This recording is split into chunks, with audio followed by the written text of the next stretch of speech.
Diversity is essentially diversity of perspectives or difference. You don't necessarily need to have inherent diversity, so what you're born with. You can also bring acquired diversity, which is anything that kind of changes your perspective of the world.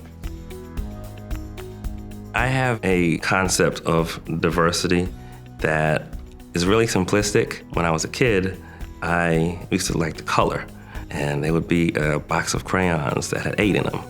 But then there was one that had 16, and oh boy, there was a 32.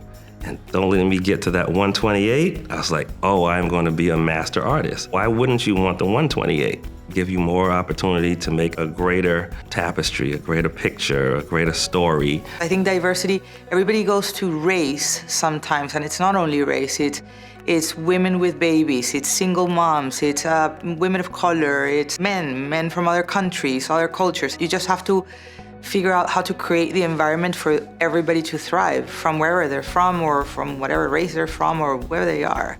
If you create that environment, it's pretty simple. Diversity for me, quite simply, is about identifying the differences. We are so quick to judge, but we are only ever judging the cover, and that has to change. An executive shot of 5 men would get ridiculed by the industry, but what if those 5 men have completely different stories? What if one was actually a 3rd generation Afghan refugee?